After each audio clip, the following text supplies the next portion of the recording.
Hello, hello, hello, and welcome to Xbox International Airlines. We're on flight number 38. I thought we were flight 40 already, Sourblow. Why are we in Oh, flight number okay. 38? I thought it was okay, No, but no, yeah, we're in flight Mixing it number up. 38. But yeah, man, seriously, I thought we were flight 40 already, but it's cool, it's cool. But anyways, guys, fasten your seatbelts because this show is gonna go for a wild ride tonight. Oh, And man, let us start with a man who is a pro in first shooters. A man who isn't afraid to speak his mind. He is passionate about motorcycles. He has, and really he does have, the best music in a podcast. The half of Living Split Screen, Mr. Steel Ring. How are you doing today, sir? hey, Louis, what's going on, man? So, man, look, I'll start off with this. I'm extremely honored that you guys asked me to be on. We've gamed together quite a few times. Always have had a good time, and it's such a beautiful thing to me, man. Since I've stepped into this community, just getting in touch with different people and meeting you guys has definitely been an honor. So nothing but a blessing to you guys. It's a pleasure to be here and to bring the rain into the international kingdom. Love you guys, love what you guys bring, and man, I'm looking forward to the show, man. I'm excited. Yeah, man. Thank you so much for joining us tonight. I mean, seriously, we got a lot of talk about tonight. It's gonna be super spicy with all these CMA talks. Oh Oh yeah. man. And now introducing the man who leaves us all alone in caves and runs away from spiders. The man who is a horrible, and I mean a really horrible driver, and now he has a I'm driver's out. seat. I do not know why he has a driver's seat, but he's gonna crash into everybody, even though he's gonna drive with the steering wheel. But okay, Mr. Sourblow, how are you doing, sir? I'm doing great, great with a awesome guest today. Super excited to talk about gaming. I consider still a person that has a lot of knowledge in gaming. I love his podcast every Saturday, and Yep. very excited Sounds to be here and talk gaming. And there's a lot of news. Like I couldn't keep up. I yeah. was like, whoa, like a lot of news kept coming today. So Man, I super mean, excited. we got Starfield, we got a whole bunch of stuff going on. It was crazy news, just drop like everybody was just dropping news today, huh? Mm-hmm. Oh yes. Yeah, Change. How about you, yeah, man. Crazy? Like what you been doing? How you been? Oh, oh man, I've been super happy today. I mean, seriously, it's October, so that means, yep, it's time for Louis to play dress up, and nobody can put me on Oh, timeouts. Nobody can say uh-oh. nothing like that. You can't put me on timeout, so I guess it's back. It's time to bring back Fifilina. I know everybody misses Oh, Fifilina. yeah. No, I'm just messing. I'm gonna bring Miss Fifilina back, but yes, I'm happy and excited. I am wearing my bike gear. I have my cool stash on. And yes, since Steel loves Wow. his motorcycle, I got my gear on. Let's go, man. I'm super excited for today's show. There you go. So, here we go. So, Oh what have you man. guys been playing? Let's start with you, Steel. What have you been playing this week?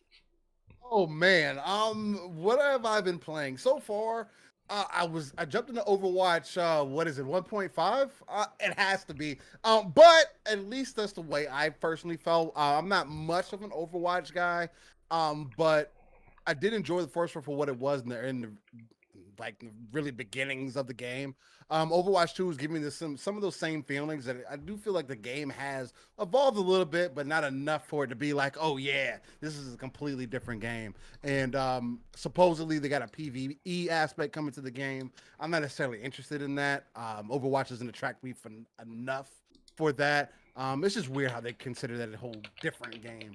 But other than that, I jumped into some. I've been in and out of Tekken 7. The Tekken 8 hype has been super real for me. And I've been a fighting game fan since the mid 90s. So it's like I might as well, get back to the roots, get back in the gym and everything with that. And other than that, I'm trying to wrap up my playthrough on Spider-Man. I'm in the DLC side of it, pretty much 100% of the main game. And yeah, and trying to enjoy the DLC. I never played it originally, so it's my first time running through the DLC for the 2018 Spider-Man. All of it, and just modding the dog mess out of it, bro. I know a lot of people feel like exclusives matter, and if your games go to a certain place, they lose relevance for some people. But to be completely honest, and this is something I called before it even came to PC, I said the day that Spider-Man comes to PC, it's going to immediately sell 1 million more copies at least. Just the diversity that the PC side brings you, whether it's visual quality, frame rate, whatever you're looking for. There's just a whole nother side of an audience that looks for those things. And I I like to say, as many people as like the PC guys try to tell you, they want console games the same way that a lot of us console guys want PC games also. So that's pretty much what I've been into, man. And just trying to make sure everything's good with my internet, because last week we couldn't go live. Unfortunately, we missed the episode 11 split screen. So I feel like I'm deprived, man. But other than that, that's been pretty much it.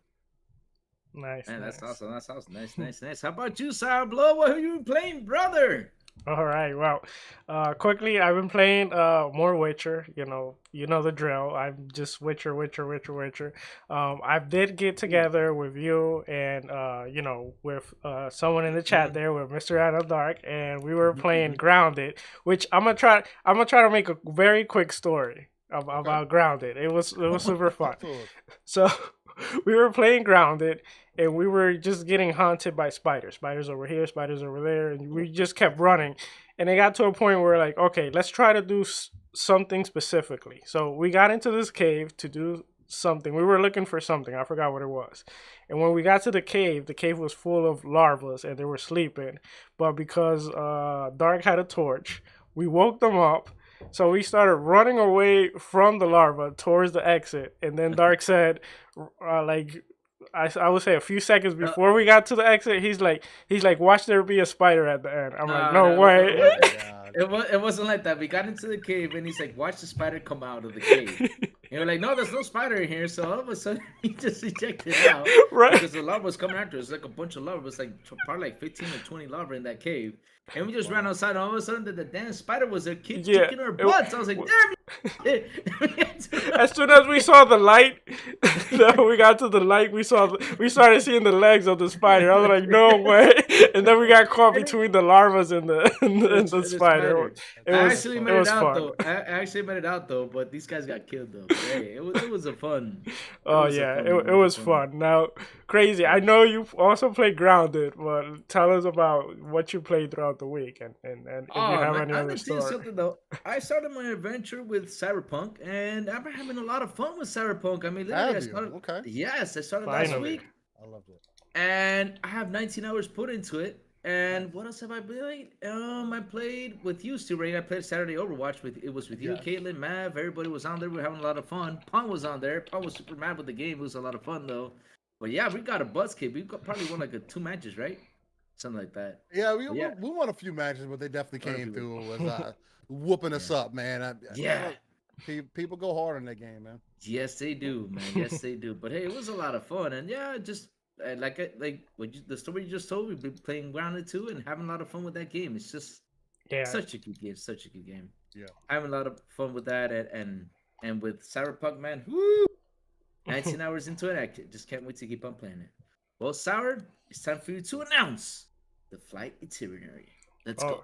All right, let's talk about what we're going to talk about throughout the show. Well, at least some of the things.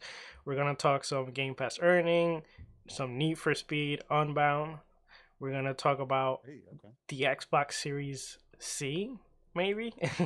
We're going to talk about the whole Activision Blizzard. There's just more details coming out every second. There might be more right now. And we're going to talk about also related to that, the response from Microsoft, which they came back hard at the CMA. So those are some of the things that we're going to talk about. We're going to go to Captain Crazy, which I hope he keeps the plane afloat, which he's going to come with the flight announcements. Oh my God, what is this now? Hey, Captain wears the gear, so I gotta put my gear on. I'll feel it. That's not a captain gear, but go ahead. You said, but go on. Go off. Oh Lord. Ladies and gentlemen, Captain Sour has turned on the subscribe button sign. Ooh. If you haven't already subscribed, please do. Please store your food and beverages next to your desk, underneath the seat, or in front of you. Yeah. Please take your seat and fasten your seatbelt, and also make sure your seat is set back and you have hit that notification bell. Ooh. We gently remind you that smoking and drinking are not prohibited on this flight. However, No, they're not. calling for spiders inside of a cave and grounded is strictly prohibited. Ooh. If you have any questions of our flight today, please don't hesitate to ask one of our flight panelists. Thank you. Okay. And all right, Steel. All right, you did pretty good, Crazy. Yeah, I did pretty good, I think, though. Yeah, Yeah, more That was practice. definitely interesting. Yeah, it's Definitely interesting. it's silent. Usually, silent take care of that. He's like the voice, but you did Okay. pretty good, Crazy. Ah, you think so? Did I imitate his voice now? You did well enough, yeah. Okay. Still not silent level, because he got the Papi Chulo say it all. voice, but Yeah, he got the Papichulo voice. That's a story you gotta tell Steve later. Oh, yeah. That's funny. Oh man, Steel. So I got a segment here called the 4Cs, and I gotta ask you these 4 questions, right? Okay. So let's start, Steel, with favorite cereal. Oh wow. My favorite cereal is Cinnamon Toast Crunch. oh, nice. Easily. Nice. The That's taste such you a can good see. one. Yes, That's a fact. That is 100% a fact. Yeah. So the Love next it. one is favorite cartoon. Wow. Okay. We're gonna stick to strictly cartoons because some people consider anime cartoons. I don't consider them the same. So cartoon, Can you give us one of each? I can. I'll do that. Okay. I'll do that. So for cartoon, I'm probably going to say Dexter's Laboratory. Oh, nice. And then for anime, I'm probably going to go with Bleach. Nice. You know, I Great have the choices, Bleach sword- man. I have the bleach sword in my office. Hey, there Really? you go. Nice. I do. That's a sword I used to chop off my trees over there in the factory. I was using it. No, the other that was day, that was a machete. Just get out of No, here with that. that's That was my not, bleach sword. that was not the sword. No, it's I'll not send you a sword. picture tomorrow. You'll see. I'll send you a picture Okay, tomorrow. sure. But anyway, Steel, favorite character in video games, movie, or series?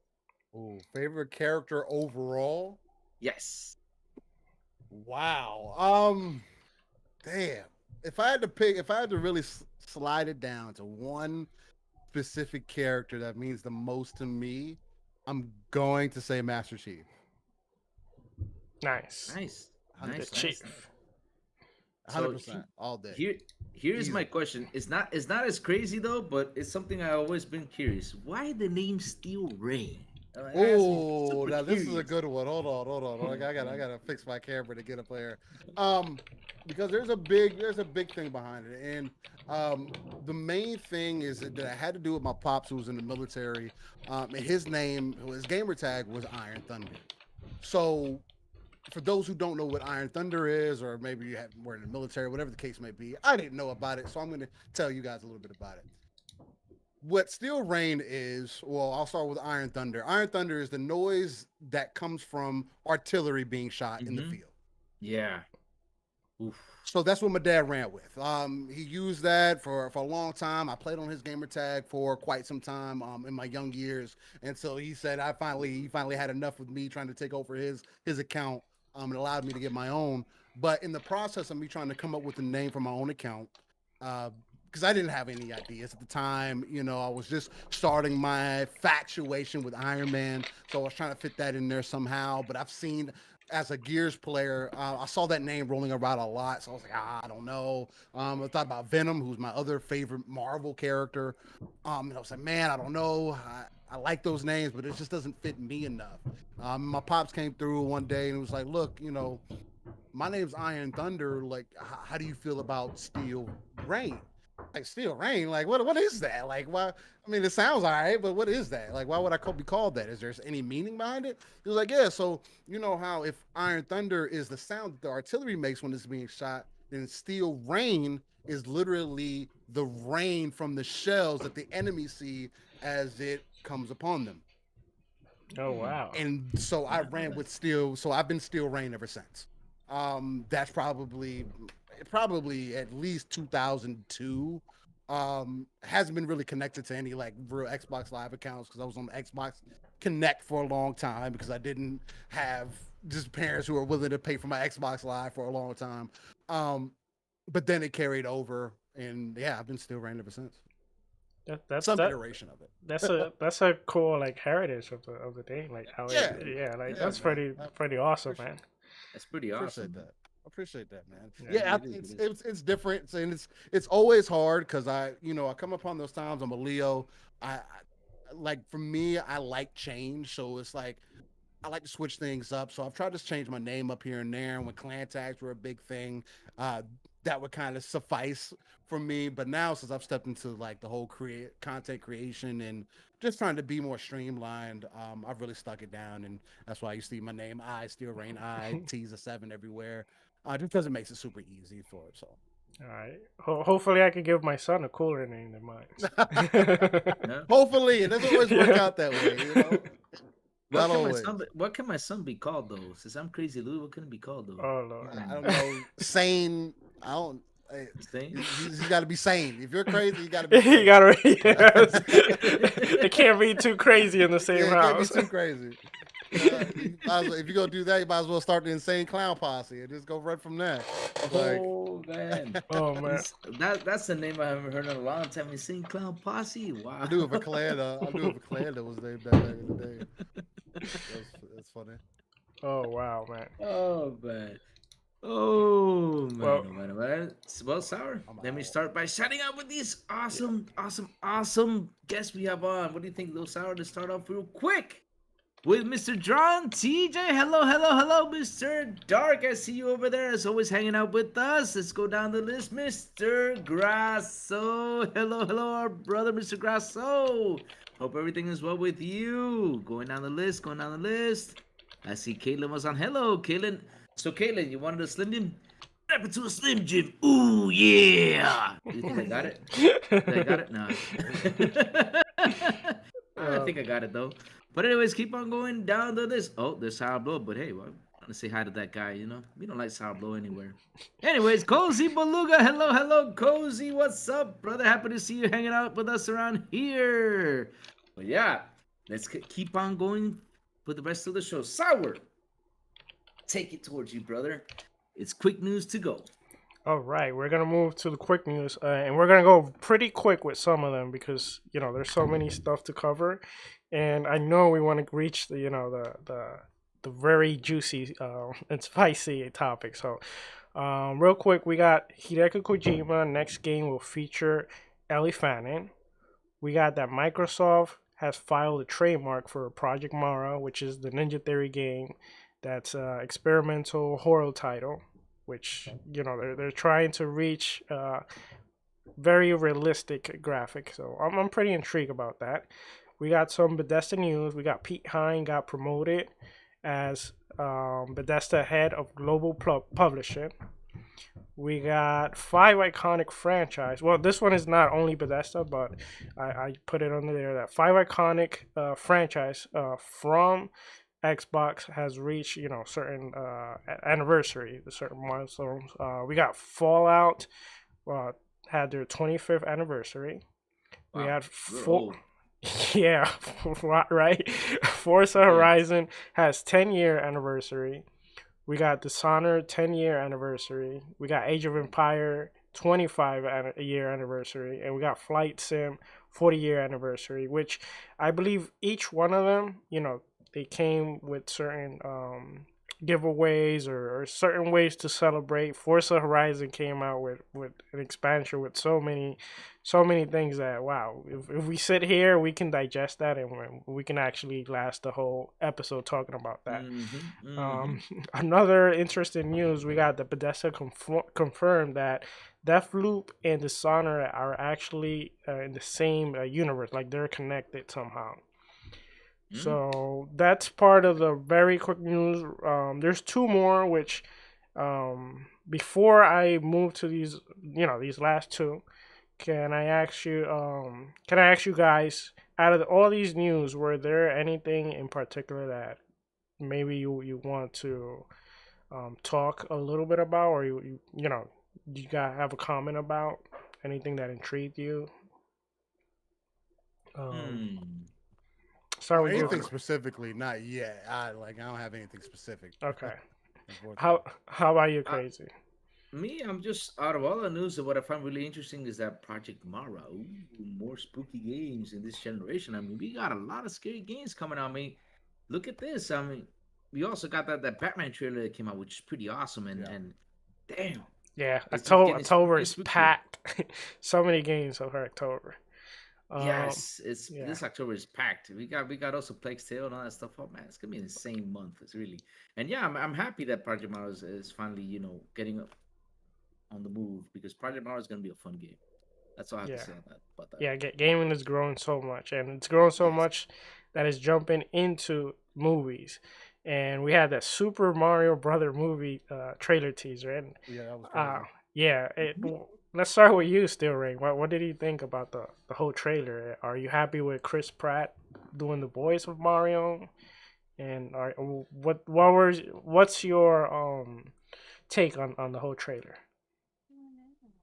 Honestly, I didn't feel any two ways about it. I thought it was actually pretty decent. Like when Bowser came on, his presence was really felt, and then I didn't even notice that Mario was Chris Pratt until I kind of paid attention to it a little bit more and I thought about it. I was like, oh yeah, he is supposed to be playing as Mario. So I was like, oh okay, well that's interesting, but it didn't sound terrible as like everybody tried to make it seem. Yeah. I thought it was all right, especially for that type of a movie. Mario hasn't had a movie of this quality yet, representing him in this light, and this is going to be something that's really going to get the spark going again for the kids because they've been growing up with it this whole time, right?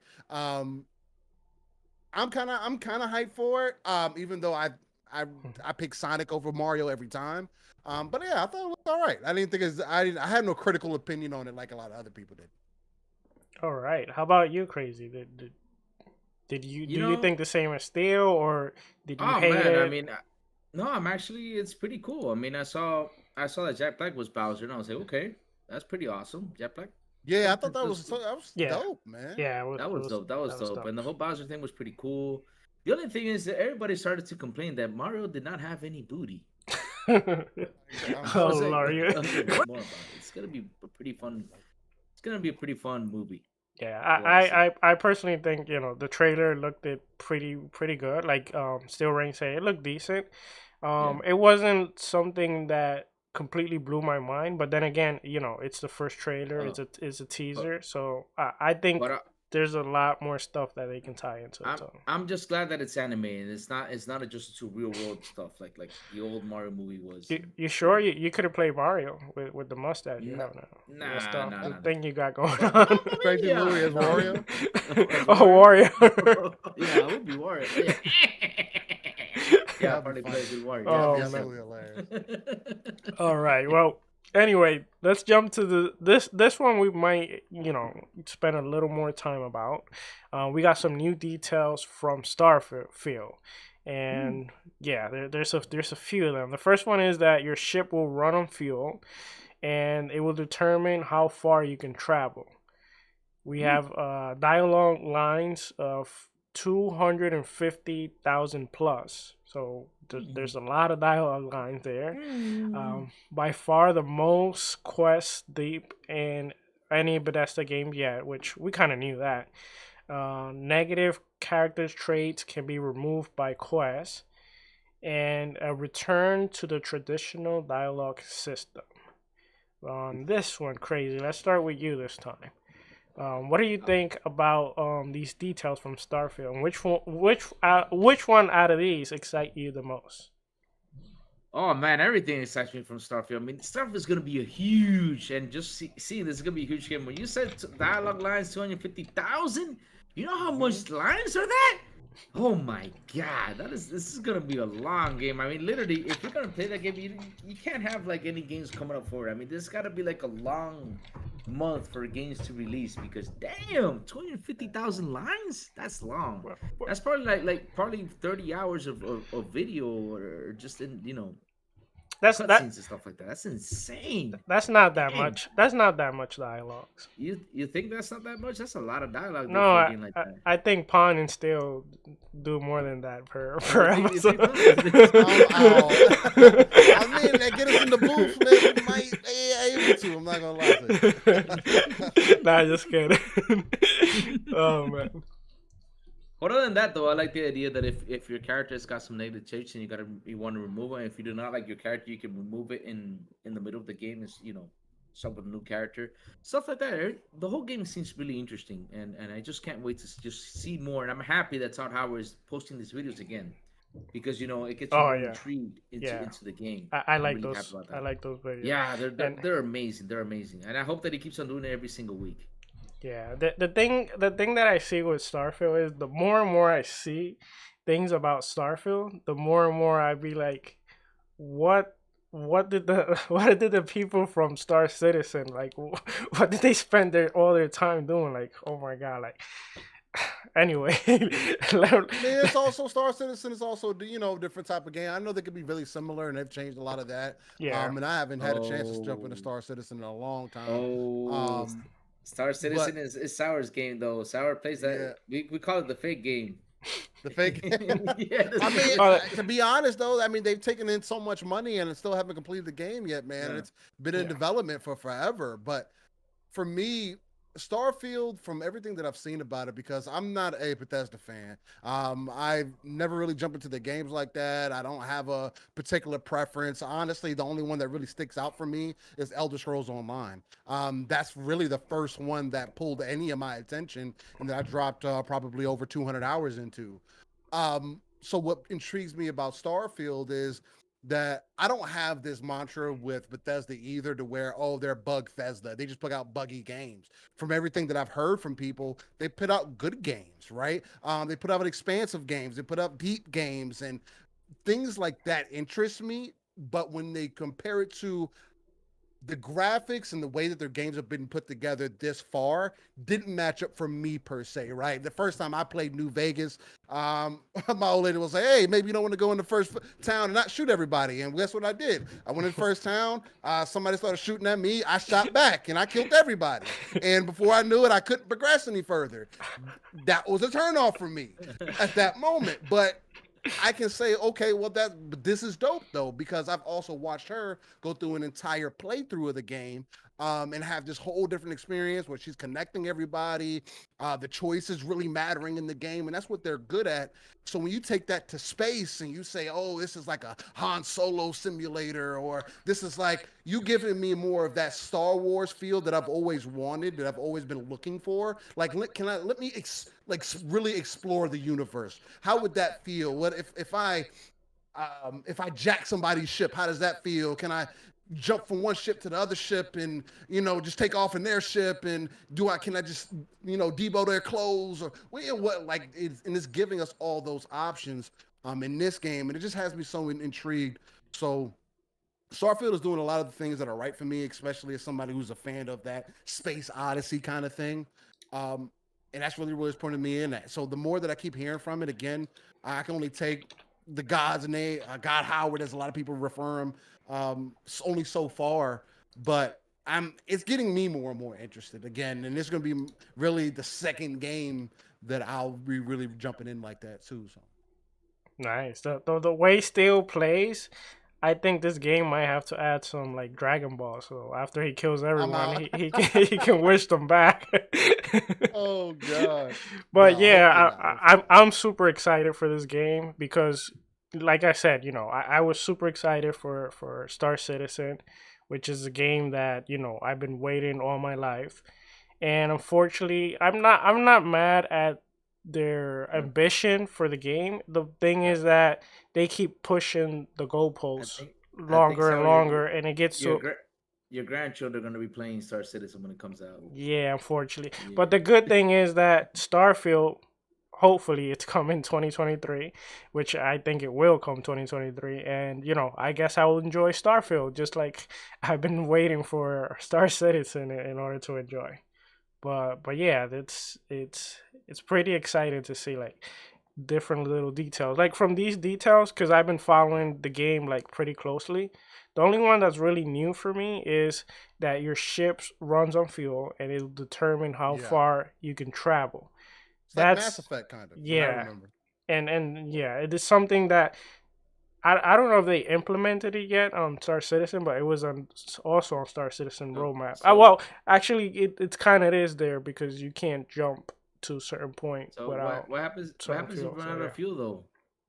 Well, you have to go to a planet and refuel. So, Yeah, you got to refuel. Yeah, Yeah, or you're so stuck. okay, or but you wait, start. you're stuck, but you can't push the thing around. So you're gonna You take. probably you're gonna have to use a drop ship or Yeah, some other actual. form of transportation to Yeah, get you somewhere. Or I Mm, or don't call. know. I guess you'll just Yeah, be stuck. yeah. Or call. You could call for you like Star Citizen. You can Call for call for backup. help. Yeah, you can call for backup. Or you have your little jumper suit, which if you're pretty far, it might take you forever to get to a place.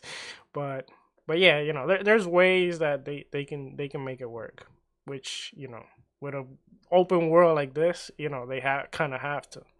You have to think about all those little details and all those little things that you might not think about it at the beginning, but once you start playing it and they have time to test and stuff. But this is gonna be a massive game. oh yeah, it's gonna be huge. I mean, like 2,000, Yeah, dialogue. It's gonna be huge. super massive. Talk about massive. Let's move on directly to Ooh. the main topics, because I know we're gonna spend some time talking about all these topics because Oh there's yeah. some pretty big stuff here, and this is gonna be most of the show. So let's move directly into Need for Speed Unbound, which they gave us a trailer, and then well, they gave us a teaser, and then I believe they gave us a trailer, and they also gave us some details. I'm gonna run over some of the details real quick. The game is running on Frostbite, and it will run 4K 60 FPS. It's a Roman open world called Lakeshore. It has a brand new frame rate physics system, multiplayer with crossplay, free post launch content, and it has offline single player racing with a campaign. Now, also adding to this, as you can see in the trailers, it has like an animated aesthetic with the characters, and you also have these effects that are kind of like cartoony, animated. Still, I know you like animes, you like Right. cartoons. What was your reaction to this? Because I seen a lot of people. This game has been like, kind of like people. Some people have loved it and some people hate it because of this. What's your take on this? For me, I think that it's super dope. Honestly, like the blend that they're doing with the game is what has me interested because I can understand why a lot of people would be turned off, right? Yeah, Hey, well, this isn't the classic Need for Speed. You're adding all this extra stuff. I just want Underground 2. I just want you to remake that game. And it's like, I can understand that, but you do have to draw in a new crowd also, right? It's not just going to be us that are trying to buy this game. You have to do something that's going to attract a younger audience, to be honest, and they like that type of shit. Sorry if I'm not allowed to cuss. oh They no, like that type of it's stuff. fine. Um, for me, I don't necessarily mind it. I think it adds on to the game because they're doing something. I always appreciate art. Shout out to Everborn Saga. I've coined this from him because he doesn't say it much anymore. Gaming is art; it should be treated as such because I do believe in that. So when you look at the art of it and how they've blended the kind of realistic physics of the vehicles and then also the anime style because it's not quite, it reminds me of like a cowboy bebop mixed with initial D kind of feeling a little bit, but maybe even more realistic than that. um that's the kind of vibe that I'm getting from it. But it also has that urban, that hip hop feel that I miss from Need for Speed. Because to be honest with you, as much as I feel like sometimes they do appropriate the culture a lot, because I mean, again, that's what the tuning scene is, right? You have to understand that. And they've kind of gotten away from that the same way like Fast and Furious has, where it's not about really the racing or the underground scene and the customization. Where in this, especially with the most recent gameplay that they showed, it seems like they're getting back to roots of what was Need for Speed Most Wanted Underground, that ilk that was like the perfect blend of being in that city vibe, but also giving you the intensity of the cops, and give you plenty of different routes, and just being super over the top, but still keeping it Need for Speed. So. Nice, Yeah. nice. What about you, Crazy? Like, what was your reaction to I'm Need for Speed? I'm be honest. So I just hope that this time they actually bring back what we love about Need for Speed. I miss the Need for Speed. I mean, when you play Most Wanted, I miss all the racing type of games. Right. You know that they had a good story, they had all that stuff going on, and I love the new animated detail into it. I mean, I was Okay. when I first saw, it, I was like, this looks weird, but then I saw more detail into it. I was like, this looks interesting, and I'm really happy though because Need for Speed is supposed to be a fun game. Like you jump Right. around, you do crazy stuff. I mean, I remember when I played NFS back in when was it? Dang, it was a long time ago. I used to do a lot of crazy stuff in that game. I mean, it was probably when Need for Speed began when I used to play it. And man, I used to do a lot of crazy stuff like jump around, do all that stuff. I mean, I remember they had that Jaguar car. What is it? XJRR, I think it's called that Jaguar. And they had the XJR, yeah, XJ, something like that. Yeah. I know what you're talking yeah, about. The car was like the and fastest car in the game. yeah, and they Yeah, also had the McLaren F1 in that Yep. game. I love that. I I love that damn game. That car. Yeah, you know what game I'm talking about, right? Yep. Oh man, I played the heck out of that game. It was on PC and I had a lot of fun. But then Need for Speed just started getting into more and more street racing, and just the story with the street racing was freaking awesome. And they all of a sudden lost their way. But now what I'm seeing is that I think they're bringing it back. So I cannot wait to the release of this game, and I think they are gonna nail it with the story. If they nail it, man, I'll be freaking excited to play it, and I'm just can't wait to just get my hands to it because really NFS is such a good game, and it really deserves to be back the way it was. nice, nice. Me in particular, like, I used to love Need for Speed Underground 1, 2, and then the Most Wanted. Carbon, Need for Speed Carbon, I thought was great. I just thought it was short. But then after that, I kind of lost interest in the series, like, slowly. And like you, Crazy, when I first saw this trailer, I kind of wasn't digging the whole car effects, because the reason is I feel like some of them looks super cool, but some of them, like, I didn't like them really much. But then we got details, and also that you are able to, like, customize them and put whatever effects you kind of want. So that caught my interest right there. And I feel like after watching more gameplay also of it, I think it has been catching on to me. And I'm really excited to at least try it out first. Good thing, with Game Pass, you got the e-play, and you can try it for 10 hours, and then from there you can make your decision if you want to purchase it or not. But I'm super excited now. It does feel kind of underground, even though it does feel different in its own way, because of mostly because of the artwork and the aesthetic and all that. But at the end of the day too, is like sometimes you have to try things. I like when studios try different things, and they go out of their ways to be different, and to create things that they are excited about and they kind of want to create. And it's also a great thing that they're giving you the option not only to customize the effect, but I also saw that you can actually take them out if you don't want to. I don't know. So if that was your turn off point, well, now that you can take them off, so that shouldn't be like a turn Yeah. off for you purchasing the game. 100%. And I think that's super dope because that was one of the things that people were complaining about. They were like, "Oh man, it's all over the top, Yeah. and I don't want that." And then like the very next video they put out was like, "Hey, you don't have to have it turned on." So it's kind of like, hey, it alleviates that. Need for Speed has a lot going against it, but they also have a lot that's going in its favor because Horizon still isn't the arcade racer. Yes, it's arcade compared to Forza Motorsport, and I think people Yeah. forget that. Whereas Need for Speed, it is arcadey. That was the style, breaking to slide and doing those types of things, and that's what they have to get back to. They've had a really hard time adapting it to a more social environment.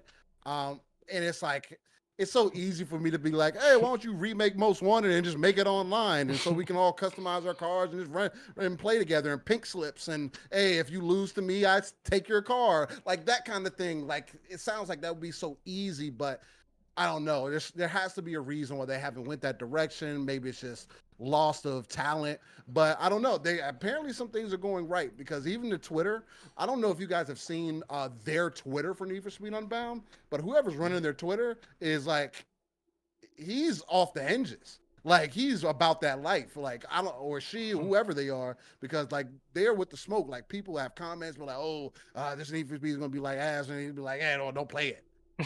Like there's just different stuff that they'll say. Like there's some kind of confidence going on there, and it makes me at least feel good about the game. So yeah, that's nice. A little marketing tip to them: they should have put in the trailer, or at least in their next trailer, they should put something that kind of explains in the trailer itself that you can take these effects out. That way, people could be more understanding that yeah, whatever.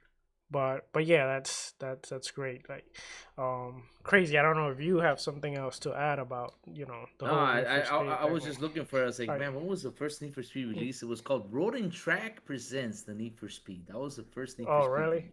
I didn't play Yes, that and one. I was like, damn. You know how? You know it was in 1994. I'm telling you, we're old. I used to Oh, play wow. that. Oh man, they had full motion videos. They had a lot of stuff. It was a fun game. I mean, I just loved it. I'm just happy, like I said again, that they're going back to the roots, and I just can't wait to see more about it. It's gonna be fun. 100%. Yeah, definitely. In the chat, let us know is Need for Speed gonna be a day one purchase for you guys? Are you gonna try it out first, or is this a game that doesn't grab your attention at all? Let us know, please. Now moving on. Oh, this is gonna be a long one. Before Sourblow, please give me the chance to do a quick shout out to all these new guys that jumped Oh on yeah, here. of course. Go Let me give him a ahead. quick shout out. All right. Let's start off with Jesus Ramos. Welcome, my brother. Happy to see you hanging out with us around here. Hello, Jedi Knight Peter. Man, oh man, how are you, Jedi Knight? Hope you've been good, my brother. Infinite Umbra, happy to see you here, man. Really happy I am, brother. So Sourblow, take it away with the main topic.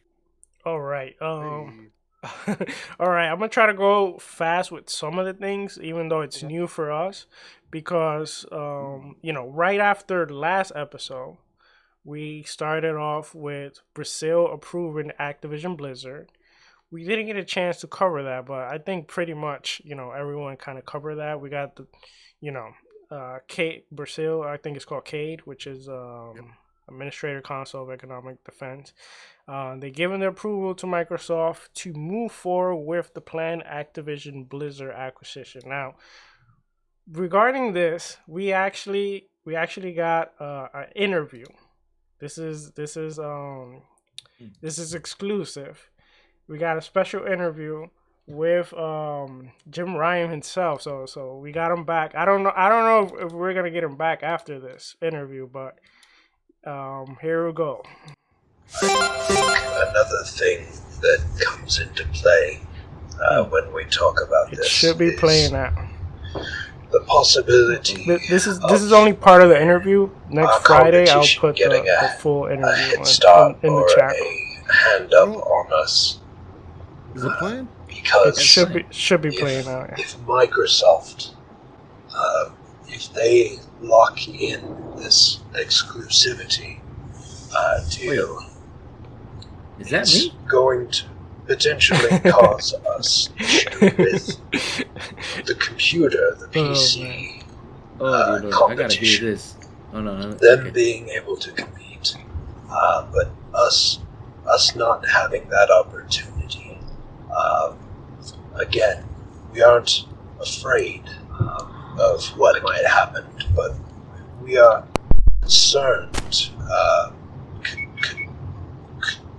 We're concerned that if this happens, that we would not, our users, our gamers, would not see these games coming to their ecosystem of choice, because PlayStation is for the elite tier, the elite gamer, and if we can provide those games to them, it becomes a walled garden scenario. And I would like I would like to think that if we were in the same scenario as Microsoft, that we would be willing to share those games that would be locked away. Well, like you have locked away Spider-Man, Final Fantasy, and many other games. Pardon me?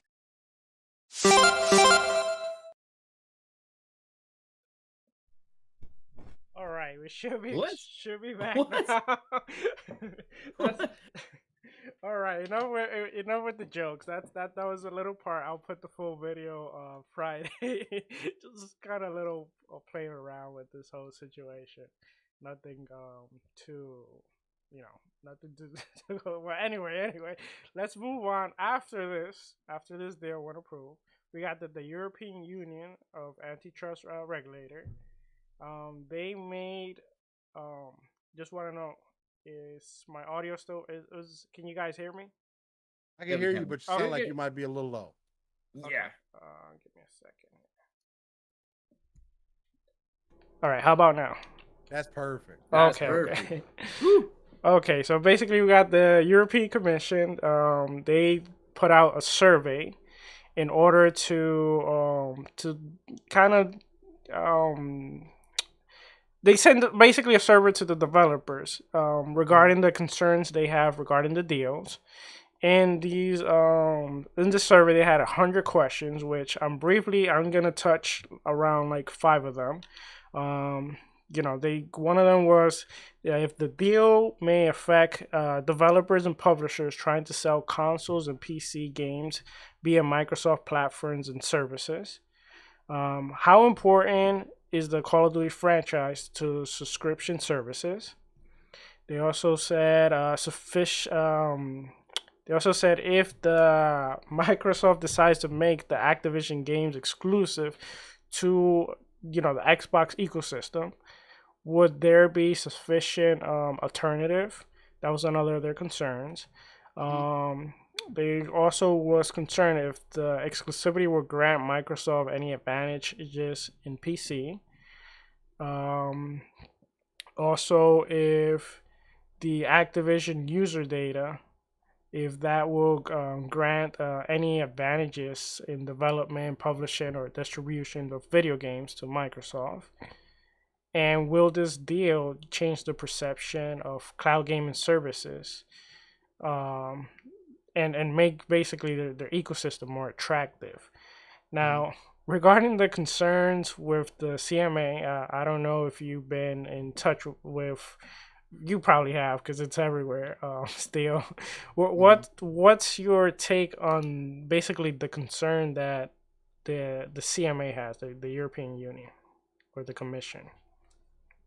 That is kind of in line with some of the things that we saw today with Xbox kind of barking back and being like, look, like we're in last place. PlayStation last year had 280 or so exclusive first or third party titles that went to their system. I think it's pretty blatantly obvious to see, like Satya said, excuse me, good. My voice went completely away. Oh god. Oh wow. That was hilarious. I don't know what happened there, guys, but thank you for bearing with me there. But no, but like Satya had also followed up with if you want competition, then let's have competition. And that's kind of been Microsoft's standpoint this entire time, because no matter how you look at it, they've never been in first place this entire time that they've entered the gaming industry. They've never been in first place, especially when it comes to the console market and coming into people's living rooms and such. So in this aspect, it's so dumbfounding to me that you see PlayStation, Jim Ryan, the CMA, all these other people picking sides more so for the brand that's most recognized.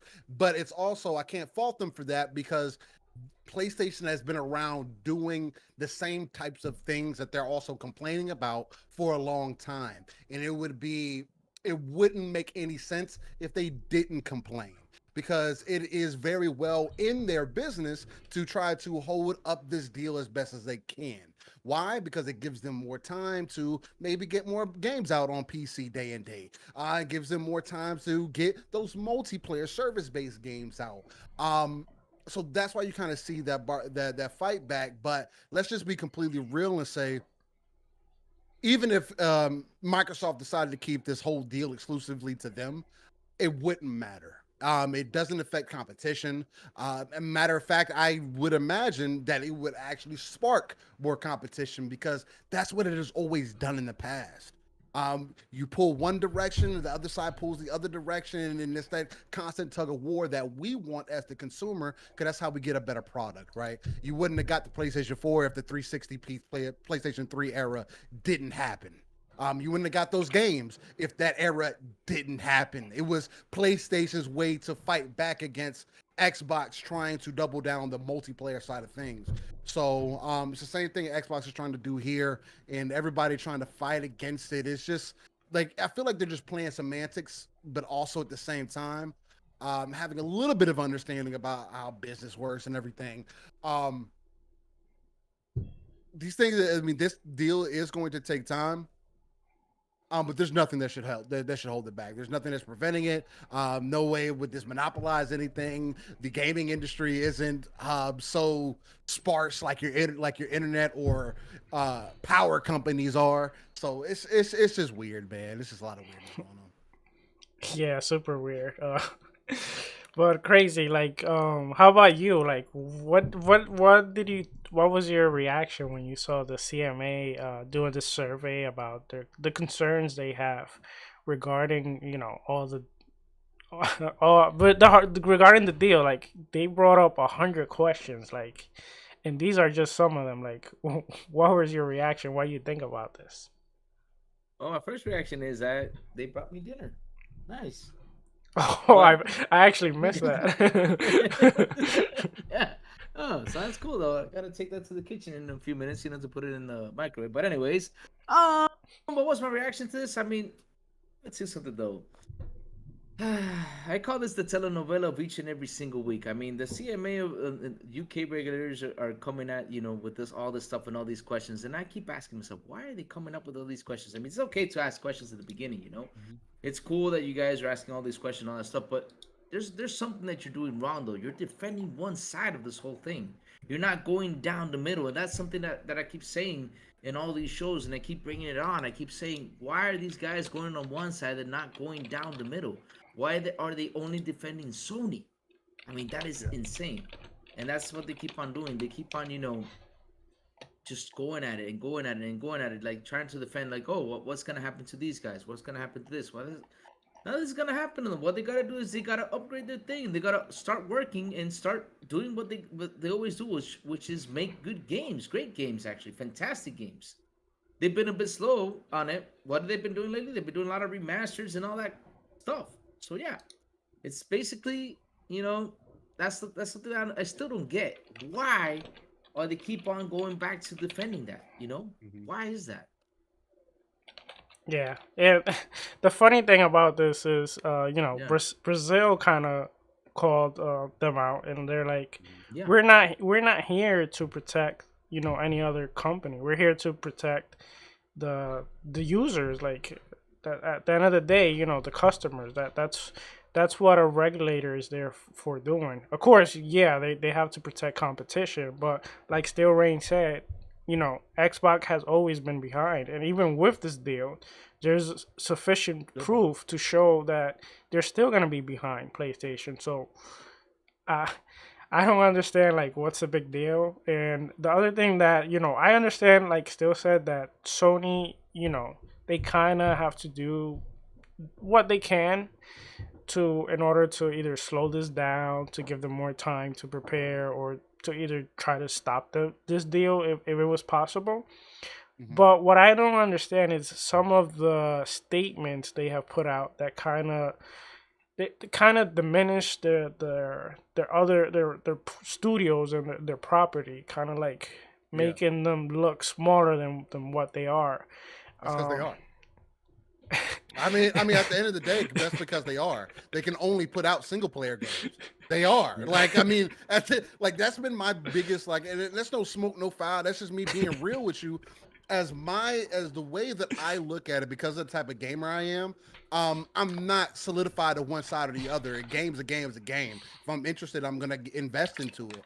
But only putting out third-party action and adventure games are not going to do it for your massive audience. What does do it though? Call of Duty. That's why you're scared of that. That's why they say, you know, if Xbox gets Call of Duty, we believe there's going to be, everybody's just going to leave our console behind. That's not the way that works. It's still going to be on your system. You're just going to have to pay $70 for it versus, you know, these guys getting it on Game Pass.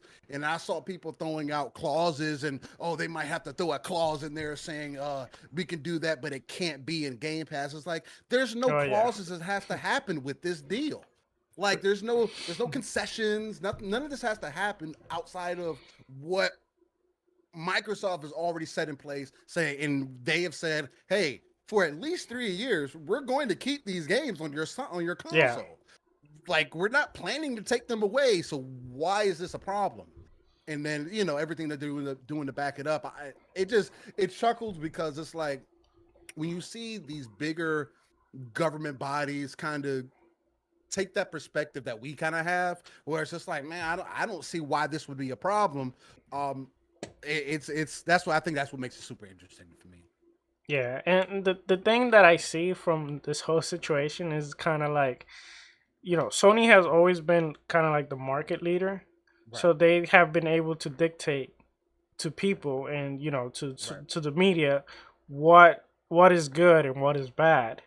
But right now, you know, kind of like Xbox being the underdog, but them being super pro consumer and doing so many moves that users are loving and they are enjoying, you know, you kind of see a little shift right now. Right. And the thing is that, you know, Sony on the other side, them being the market leader, they have been doing so many things that are not pro consumer that has actually been affecting the consumer.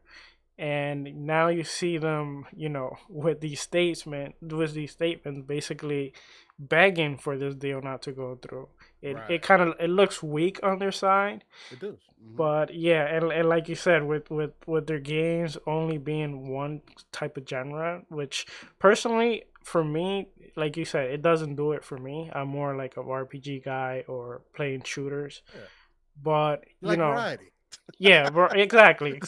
And you know, I have nothing against nobody that, you know, if you love those type of games, I know for you, that's probably, you know, it would be logical that that's your preferred platform. But you got to think outside the box. You know, the masses, they would like to play all type of games, and you know, people that got different tastes and all that. But yeah, it's interesting, and you know. Something else that got super that also happened right after that or around that time. I can't even keep up with the timelines because things kept coming back and forth with this. We had the Take-Two CEO, which he had a interview, in which that interview, before I read the statement I have here, I myself, as I was watching the interview, I don't know if guys got the same reaction, but the person that was interviewing him she kept on like pressing, trying to make it look like, you know, like Microsoft, they're bad and this can't go through. And I'm like, why are you pressing so much? That was kind of weird. Yep. she was like really aggressive. I was like, what's wrong with her? I mean, asking simple questions. Because people don't understand how gaming works. That is the problem. Yeah. You have people asking about an industry they know nothing about. Yeah. So when you hear Microsoft is spending $100 billion in gaming, people are like, nah, that can't be a good thing. They're Microsoft. They do these types of things just because they got money, they can do whatever. Like that's not what's going on, and that's why you saw Strauss kind of like No, that's not what I'm Yeah. saying. Like, this is what it is. Like, so, Yeah. my fault. Go ahead. No, you're fine. And No, no, I but for oh, go ahead, crazy. Sorry. oh, I was gonna say, but if you saw, if like, but here's the thing though, something that if you say like they don't understand, but this lady was being like, I'm coming after you, like super aggressive. I was Yeah. like, what? You know? Yeah. She was super aggressive. I was like, what the heck is going on with this lady? She was asking like rough questions, and the guy was like looking at her like, yo, like, chill. Calm down. Like, calm Calm down, down. yeah. And, Calm down. and like still said, like, people sometimes they don't understand gaming, and gaming to me doesn't work the same as like, as movies No. or series. It's not the same thing. It's completely different. But let me read the statement real quick, and then I'll try to ask some questions after this. We have here. He said, ultimately, the consumer votes, and if we create great hits, which is our business, then consumers will show up, Mhm. and no one can take that away from us. The entertainment business is the antithesis of fungible commodity business. Every title stands alone, so it sort of doesn't compete with anything else, and yet it highly competes in a way. In other words, we compete with everything and we compete with nothing. You can't replace one of our titles with another title. Right. And that was just some of the answer. Then after that, I think she replied something like, so then you compete, and he's like, she's like, you don't understand what's going on, like this and that, which it was hilarious to me. But crazy. Let's start with you on this one. What do you, besides noticing the same thing I noticed with her Yeah. reaction, like what do you think about the statement from the CEO of Take-Two? Man, beforehand, I gotta laugh though because I mean, look what Pop just put in the Yeah, chat. the chat going. Before I go, when is Steven Seagal joined XBI? And I'm just laughing, man. Like seriously, I did like Steven Seagal. I think about that. Over, though. yeah, that's Oh, what made me chuckle. man. I was like, oh god, he's Oh right. man, jumping out of the topic a little bit. When I used to work in the call center, I had a supervisor that he was obsessed with Steven Seagal. Oh and, no! and he Seriously? Yup, and he kept playing with that thing, like doing the hand things. I'm done.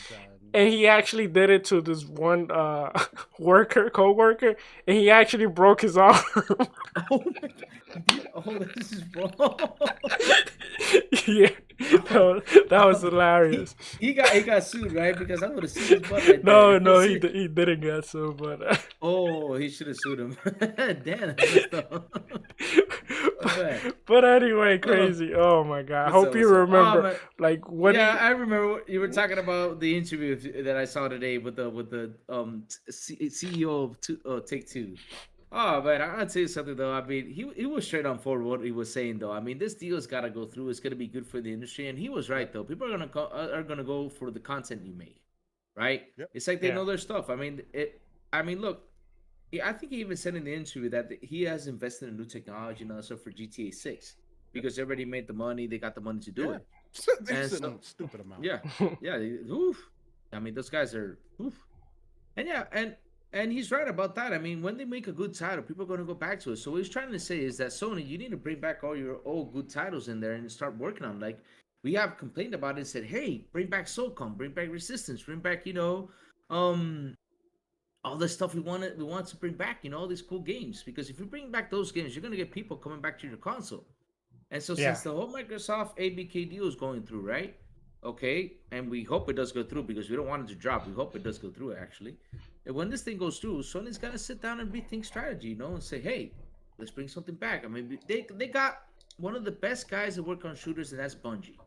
Bungie knows how to do good at shooters. I mean, look at Destiny. Destiny is out there alone. Nobody can compete with Destiny. Take some time, but yeah. Yeah, Yeah. but that's what I'm saying though. They gotta bring those games back and to get to people to the console. They're not worried about Call of Duty because I always said this before, and I'll say this again. I wouldn't worry a lot of more Call of Duty. You got a lot of popular third-party titles out there. I would worry more about that than just Call of Duty. That's my thoughts on that. Yeah. I personally think that going back to the Sony thing, I think they put themselves in a place where that's why they're kind of scared to Yeah. jump into these other projects, because they put themselves into a place where they have told you that these third person action adventure experience, those are the experience you need, and those are the games, and that's basically what their studios have specialized on. But then, you have this fan base waiting for those type of games, which they take a very long time, and they already are working on these projects. And I think they wasn't expecting Xbox to compete the way they are.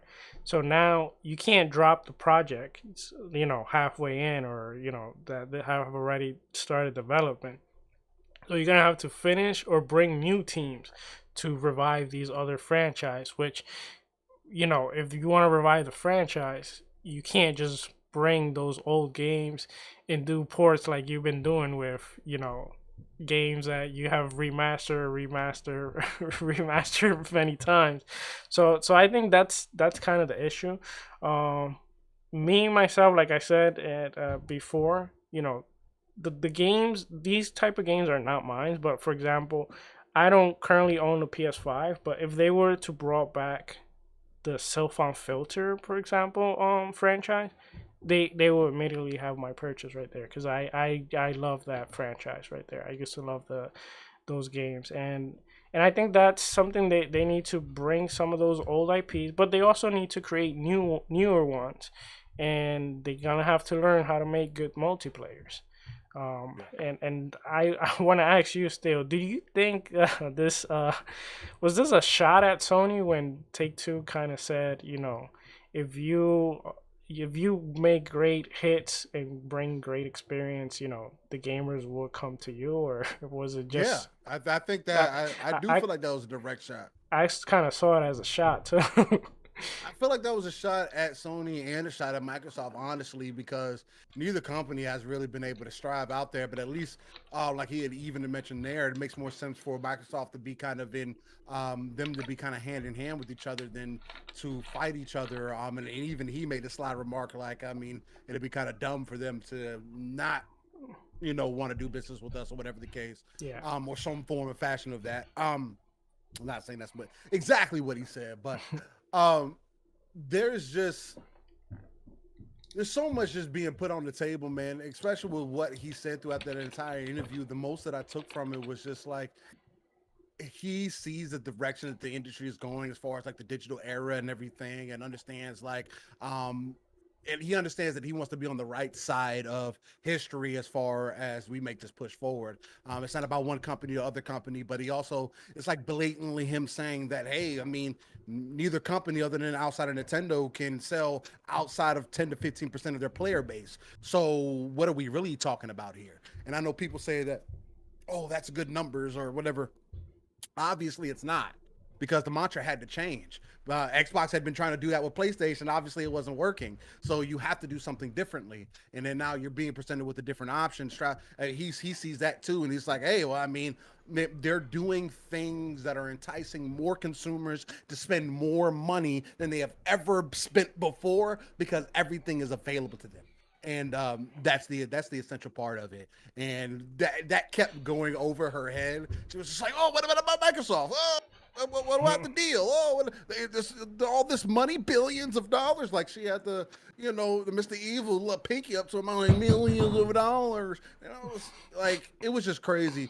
There's a lot that's going into this deal. There's a lot to look at from the outside of it, and I feel like we keep getting more and more kind of embarrassing news for Sony, who is not really going to hurt them, because it's only us that are talking about it. Yeah. The masses see them as something completely different. So, you know what's the funny thing though? This is a guy who does not believe in Game Pass. I mean, he literally says in a couple interviews before, he doesn't believe in Game Pass, and all of a sudden he's like in favor. That's amazing.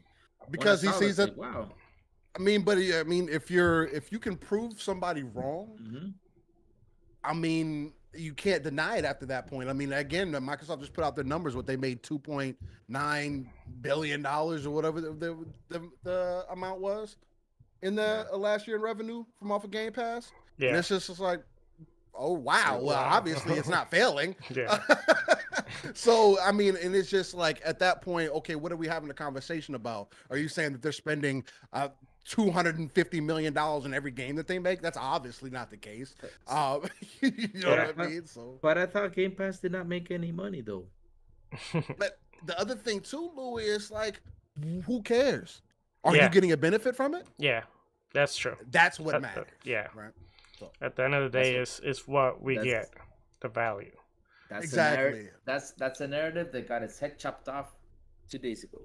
right. Right away. Yep. And that's why people like us we just got to keep speaking out on it, man, because Yep. we'll be doomed the day we let them decide how the market's going to go. They're already doing it with the price and everything. But as far as like the quality of games that we're getting, if y'all going to continuously increase the price of games, you need to make sure that these games are right day one, because Yes. that's not what we have gotten thus far. And that is a problem. You know what I mean? But nobody wants to have that conversation. Yeah. Oh. Oh yeah. That's a spiky conversation. But here's the thing though, Stu. Do you think that they're being a little bit too greedy on that, or not? Ooh, PlayStation or Xbox? PlayStation. Greedy as far as what? On the whole CMA deal, like stopping in what they're doing, and stuff like that. Do you think Do I think they're greedy? or being a little bit too greedy on that? Like like saying, hey, let's stop this. Let's not let it continue. Talking to the European CMA and defending them. No, I don't think it's greedy per se. I think it's super hypocritical though. I don't think it makes any sense. And the only reason it does make sense is because, I mean, Jim Ryan, as a businessman, you're going to want to protect your business and say things in the name of the business, right? Yeah. But then anybody that can put 2 and 2 together and get 4 is going to make sense of it and say, hey, well, you've been running this market for the last 20, 30 years, honestly, 3 decades, and nobody has been a real competitor to you outside of Xbox in the 360 generation. And you would really want to use that as a reference point? It's just like, what conversation are we having? Do we forget about the past all of a sudden? The deals that Sony has cut to make sure that their competition couldn't breathe with them. This whole reason why Sega's partially not here. This also part of the reason why Final Fantasy is where it's at right now. Like, there's so many other things that roll into that, and it's just like, if you're not going to admit your own business practices just because you're a Asian-based company or you're based out of Japan or whatever your methodology is on it, then it just doesn't work on this side of things. If we're only going to use, because a lot of the argument that I see is that, oh, well, Microsoft could use this to monopolize the cloud. And there's literally nothing to prove that, because internet is so far away from being sufficient enough for that even to matter. You know what I mean? Like in our local neighborhoods. Like, so it's like there is a future plan there, but how do you regulate something for the future? You know what I mean? There's only so much there. I think they're scrambling, man. It's just they're trying to figure it out, see how to adapt. Again, PlayStation said they said they weren't going to put out a service, and they have a service, and they combined their numbers. Yep. And they have more subs than Xbox does. Yep. And they said they weren't going to use backwards compatibility. Now they're using it. So oh yeah, they said a lot of things. They have changed a lot of their narratives. I mean, you remember when they said we believe in generations. When I first heard that, I said, big mistake. You got 114 million consoles out there right now. You got to make backwards games. I mean, seriously, you got to make God of War for those consoles, because you're not going to ditch them just for them to run over the PS5. That's just wrong. Yeah. I mean, you don't have to, but you have to have a different way. Yeah. You know what I mean? Like Xbox is going to do a Forza Motorsport, because you could kind of say the same thing with Xbox. Hey, you're behind Xbox. Why would you want to give up on these people and kind of transfer over before PlayStation might, who does have a much bigger audience?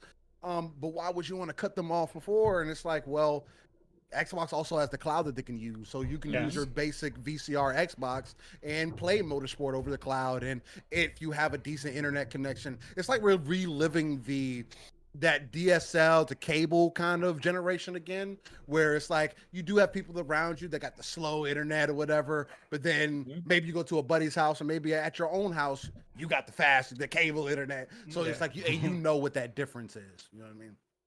Yeah, there's a lot different, and Microsoft, they're very different this generation, and, Yeah, and, and we got some Yeah, response from them. yeah. yeah. um, Ooh, that yeah, response. Ooh. they came down hard, and That these, smoke. these Yeah. these are some of the key points that they kind of pointed out real quick. Um, the first one, they said that Sony has been the largest console platform for the last 20 years. They have an install base of over 150 million console, making it larger than Nintendo and more than double the size of Xbox. That was one of them.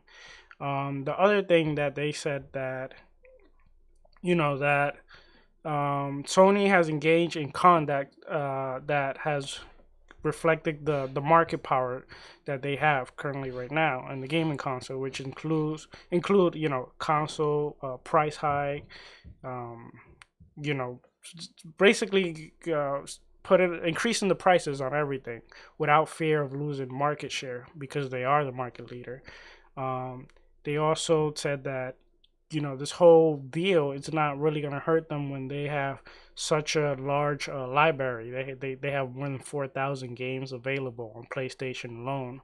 Um, they also talked about um, the player base. They're complaining about Call of Duty. That they can't lose Call of Duty and all that.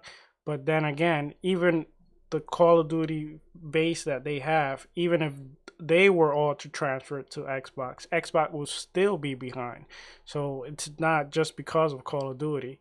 It doesn't make sense just because of that game. And then the last thing is, since the transaction was announced, Sony has been acquiring studios left and right. They acquire, Bungie, of course, which makes Destiny 2 one of the biggest games. Haven Studios, um, Last Edge, Insomniac. Savage They got Games. they Well, got a Sonya was freaking way back, sheep. but But yeah, talking they got a about freaking sheep. after the Activision was announced, they acquire stock at Front Software. They also got they invested in Epic Games. They made so many other investment while Xbox announced their purchase, and they are the market leader. So Microsoft's like, what's the concern? I mean, look at all of this, and they are the market leader. Like Brazil, you should be like Brazil, where your concern should not be one company. Your concern should be the consumer and competition itself, which this deal does not hinder any of them. It does not affect any of them. It doesn't affect the consumer. On the contrary, it will benefit us, the consumer. And for in terms of competition, like Steel Rain said earlier today in the podcast, it will make competition better. So, starting with you, Steel, what is your take on this Microsoft? Because I don't recall Microsoft being this aggressive like in a long time. Do you like this Microsoft, and do you agree with each of the statement they kind of brought up, or are there some of them that you find maybe not to be true? What is your take on this? For me, I found every point that they brought up pretty much a nail on the head. That's exactly what we've been kind of hitting at over the last honestly almost 2 years. It feels like when all these deals kind of started happening and Microsoft kind of started throwing around that wallet. Microsoft's trying to prove a point, man. They decided that Xbox is a pillar of their business, and are treating it as such, right? They're going to spend this type of money, and not only have they spent almost $100 billion in the gaming industry, but they're also looking to acquire more talent, acquire more studios. Satya said, "Hey, they're just that this wasn't the end. The board members are looking for more to get invested in because." Microsoft sees the potential in this industry, right? I'm sure there is a lot of selfishness in that, and this deal could lead to a lot of what people may be worried about as far as one side having a lot of power, people having to go through one potential um publisher, whatever the case. But I don't think it's so far outside of the realm of a possibility of Microsoft literally acquiring any and everybody that there's enough competition in the space for them to make the bold claims that they're making here, right? To really to bite back at or jump on top of, depending on how you want to look at back on Sony and say, look, man, like this is, you've been playing the game this way for, like I mentioned earlier, for almost 30 years. I mean, what is really competition to you then? That's why they brought up all the games that Sony had on their platform this last year. And it's like, yo, we're trying to get content. I give people the perspective, like if you look at Microsoft 2017, the perspective that they only had 5 to 7 studios, and then now you look at them with 30 plus studios, you're like, obviously content was an issue. Obviously, talent was an issue, right? Like how do you expect anything outside of Halo, Gears, and Forza when that's literally all you have? And they've been making it this far with that. 360 was the most competitive generation with just those games. That is crazy, along with third-party deals that were getting cut. That is insanity. So obviously the potential is there. Obviously Xbox, Microsoft, they see the potential of the consumer, because that's the one advantage that Microsoft sees, is that they are more consumer facing. That's something that they can ride on. Yeah, they do have their other issues in some of their other markets, but overall the consumer can speak for Microsoft, and they're doing something that's so consumer facing. They're not, like we mentioned earlier, talking about Call of Duty and everything. They're not looking to even take it away. They're trying to bring it to the Switch. They're trying to bring it to mobile. They're trying to bring, have everybody as an all-inclusive platform and have more people come in. So it's like, how do you fight again? How do you argue that? How do you bring another point in and try to fight back against it? And so far, the only thing that we've seen is, hey, well, the future, if you got these Azure servers, and if you might monopolize it, and everybody's gonna have to go through you. And it's like, that's not how business works, though, man. Like 10 years down the line, you can't plan for that. So I agree with Microsoft on this one. I agree. Well, Sony kind of doesn't agree. Sony had some requirements for Microsoft in order to acquire the acquisition. Crazy, bro. That was the best part of the whole thing today. It's crazy. Yeah. So they basically said no extra content that is not available on PlayStation, no hardware enhancement better than PlayStation, and no Xbox Gamepass benefit. So crazy, like. What was your reaction when you saw this, and what do you think about this? I mean, you that talk with Jim Ryan earlier, do you agree with this? Is that the right move? That's the right move. Yeah, it's the right move for them. But I was like, what? I mean, I'm going to tell you something. When I saw this today, I was like, what is going on? I mean, literally, I was scratching my head. I was like, what the hell is wrong with these guys? I mean, you got a company that's paying $70 billion, and now you want to go over there and say, hey, you can't do this, you can't do that, when you have not put 1 cent into that. I mean, funny. That is insane. Like, what? That's like still buying a Lamborghini and me telling him, hey, but you can't drive it around.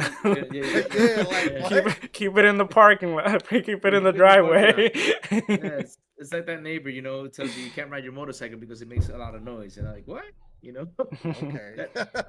That is exactly. insane. That is insane. I mean, when I saw it, I was like, no, what's wrong with these guys? I mean, they I mean, I thought that was fake though. That's got to be fake. That's got to be fake. Oh, it's not fake though. I can't believe. I hope it's fake though, because they can't do. It's fake, because if not, that's embarrassing. That's crazy. That's like, oh, hey, yeah, you can have Spider-Man, but the future DLC, it's like it just doesn't make any sense, man. Like you're not gonna dictate what I am or am not going to do, like with my game. Like it's mine now. The fact that you're even getting it for an additional 3 years outside of our contract, like Microsoft also said, it's like that doesn't happen. I don't have to do this. Like it's crazy. Yeah, let me build a scenario for you guys. This is a quick scenario, right? Let's say that deal drops, right? It just drops. What do you think is gonna happen next? What do you think Microsoft will do? I mean, still, give me your idea. What do you think Microsoft should do if that deal drops? Just in case. Plan B. Plan B, they going on a spree, dog. Like any small development that you can think of, it's out of here. I mean, IOI, if you need who else? Crystal Dynamics, any Square Enix, anybody that you could think of, Capcom, anybody that you could think that's small, that's not that price tag, that's not going to get looked at as the same, because literally you could not compare any of those other deals to what you're comparing right now. Yes. If you're only going to use Call of Duty as a reference, if you're not going to use any of the other Blizzard IP or Activision IPs, then okay, then let me go buy all these other games and all these other services and all these other companies that have nothing to do with this, and we'll cover ourselves that way. Then you could potentially double your studio, like even double, triple your studios from there. What if they turn around and say, all right, we can't get Activision Blizzard, then why can't we get Embracer? Now what? Yeah. Oh. Imagine embracing. Yeah, but I don't think if it falls, they will go to someone like Embracer, because then, even though Embracer is not as popular, but they have. But I do think, like you said, that they might go after smaller developers, like kind of like IO Interactive, the Crystal Dynamics, Asobo, and so on. So they would go in and flush it out. I think they're still going to make those deals regardless. It would just really push up the timetable. But either way, like there's if this deal doesn't go through, then it really shows us how skewed the interests are, what the values of those governing bodies really are, and how they see us as the gamer. I mean, honestly, something though, that actually happens. What I'm really worried about is that Microsoft has a budget of $70 billion, right? They have $70 billion to spend. Can you imagine they're gonna get GTA 6 day one on Game Pass? They're gonna take all those big third-party titles, right? All those big that are probably a little bit bigger than Call of Duty. They're gonna say, hey, Take-Two, how much is it gonna cost me to bring this game here? Hey, $10 billion, no problem. Here's $10 billion. Leave it for 3 years in Game Pass. Let's see what happens. I mean, they do that. I think that would actually leave a big hole right there on Sony. And a lot of money just for GTA, but no, I just gave an example though, and they will. I mean, they will do that just to screw with Sony. They would do that. I mean, if I was them, I would do that. I would be like, hey man, okay, I got $70 billion. Let me go. Okay. Yeah, but no, I was gonna say that Xbox really needs this deal to go through, because apparently, hold on a second, sorry about that. Because apparently they make no money, according to a lot of people. But yeah, exactly. But we see here, we see the charts, which we're gonna go through our next topic, which is the Game Pass earning, and then we're gonna talk about a little device that was kind of glimpsed. So we're gonna close it with that topic. So Microsoft has revealed Game Pass earning data to Brazil regulators to help build a formidable case for the upcoming merger to the Activision case, which a lot of stuff came out of it. And this chart right here, I got it from. Let me mention the name just in case that person doesn't get mad. Deke Tweaks, I think it's called. So shout out to him for making these little charts. And here we see some of the Game Pass growth, and that's to the quarter 3 of 2022, which was the last time they announced it, with 25 million subscribers. Then after that, we have another chart here. Let me bring it up, which is the latest we knew about the earning that was just announced, that they are earning $2.9 billion dollars, and that was a 2021 earning, which it was only as you can see the chart there, it was a small percentage of the total pie, which the total earning in gaming revenue was with games and services was 12 billion plus, and if you add hardware was 16 billion plus. So apparently people also buy games. That's another narrative.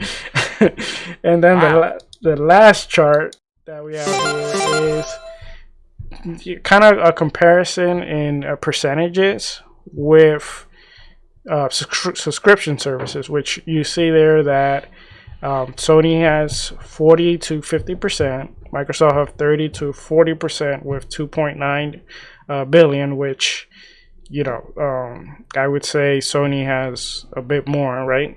Then you have Nintendo with 10 to 20%, and then you got Electronic Art with 0 to 10%. And then I'm assuming after that, maybe you have Ubisoft and etc. So I thought that was kind of interesting that all this information came. Was this something you was expecting still, Rain, or were you also expecting Microsoft to not be making money like a lot of people are saying? They're just tossing money to a burner.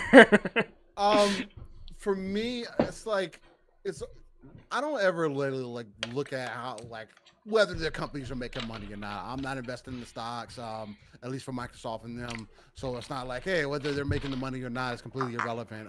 What does matter to me is the content that I get. But so I'm not going to say necessarily that it was surprising. I will say it was within my expectation, though, just because it's kind of what I was expecting for me personally. Maybe not that high of a number, but for them at some point to come out and say, hey, what we're doing is sustainable, it's working, and whether it really is or not, we'll never know. They could tell us whatever they want to tell us. They don't have to tell us what the real numbers are. They can give us an idea, just like Gamepass being at 25 million. I mean, again, depending on how you want to chop up that $2.9 billion or whatever the case might be for Gamepass subscribers, I don't know. Like, is it at 25 million? I guess depending on, I know Cole Eastwood did a little bit of number crunching, and he said it would break down to about exactly what they said, about 25 plus million gamers in Game Pass. But man, isn't that a crazy idea to have that just in 1 year you have that type of sustainable revenue and people are still buying games? Yes. That's kind of the point, right? This isn't, and that's why, to your point from earlier, Sourblow, hey, gaming is different from these other mediums because, hey, in these other places, I can only watch the game. I can only watch these shows and movies. I can't really buy them, or I can rent them. I got it for a couple days, and then I don't have access to it anymore. Gaming is a consistent commitment. You can save it to your hard drive if you want. You can get ample amounts of space. The content is just you feed into it way differently than anything else. So it's just I will always continue to see the value in what they're doing because all they're doing is giving people an additional option. Nobody's telling you have to subscribe to a subscription service. Nobody's telling you that you have to play Xbox on PC. Nobody's telling you have to play Xbox on an Xbox. And I feel like that's the point that people miss. And if you want to focus on that, and you want to be in that prehistoric era where you only believe things should be, games should be in the store, you should go buy a physical copy, and that's the way you want to do things, I'm here to tell you, unfortunately, that's not what the future has in store for us. And these companies are already making stupid amount more money because the games very rarely today come out on shelves as is. Yep. So yeah, you remember I mean, I'll tell you this now, and this is what I tell the kids nowadays, and especially the 18-year-olds and stuff like that. Say, you have not gone through what we all went through. I mean, in order for us to get a game, that was insane. Especially here in DR, we had to wait like probably a month to the game to get here day one. Real different. I mean, the game came out in the States, and here in DR, we had to wait like a month for it to come. And not only that, we only could get access to one game over the weekend, and that is to go to the video store, pick up the game. And sometimes the game you're looking for is not even there. And we didn't have internet, we didn't have all that stuff, look at to look at the reviews. We saw the box art, we're like, oh, this looks cool, let's rent it. Right. Yeah. And when you play, like, what the hell is this? And that's kind of what Game Pass is becoming if you look at it, because it got into a point, and if they keep this up, like, we're gonna have so many games coming to the service at once that it's gonna get to a point where like you can't keep up. I mean, we can't keep up because I'm saying like we can keep up with the news and kind of like we can see what games we kind of like, but the mass audience, they jump into the service and they're gonna look at all these games and they're just gonna pick up whatever grabs their attention, and it's gonna bring back. And Sal, and that's Yes. the point that I try to keep beating into people's minds is you need to be thinking about the consumer. How you play games is not how everybody else plays games. It is very far from that. The more access you can give people, the more our industry is going to blow up, and the better it will be for us. That's Yes. when it's going to matter. Yeah. When we have 100 million, we have a billion people within the console game, PC, handheld market now who are constantly investing, and now we're getting games that are crazier than we could have ever imagined. We're getting systems as we move further into the future. We're getting systems now that are consistently a little bit ahead of the hardware curve, like the series console and the PlayStation 5 are. I know PlayStation's kind of questionable, but it is. Yeah. And that doesn't really happen. So already we're seeing things move differently.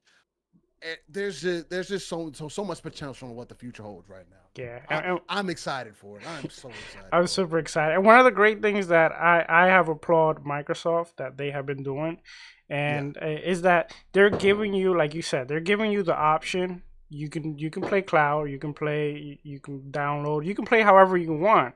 Right. And because of that, that's why I think this is successful, unlike, Stadia that hasn't been successful. And, they're just keep bringing us more option. And speaking of option, we kind of saw a little leak with Phil Spencer last video where he kind of showed us what I like to call the Xbox Series C. I think they can use that name, Cloud. So C. Yeah, they should. And they should, because that for me, that would also count for their, if they name it like a console, they can kind of bump their numbers up if they wanted to. But I guess. But what crazy? Let's start with you. Like, what do you think about this possible, cloud streaming device?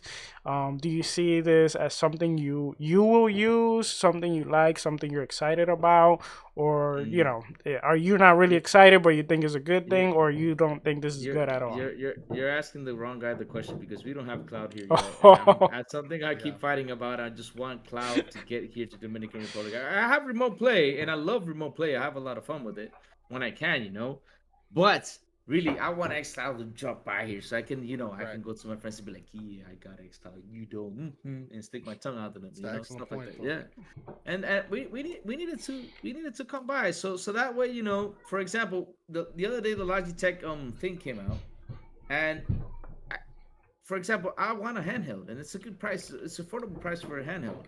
I can't get it because I don't have xCloud here, right. And the Steam Deck, which Victor Click let me borrow. Shout out to you, Victor Click. And when he came here to Dominican Republic, let me borrow it. And yes, I gotta get that video up and going. And I'm gonna get up soon now.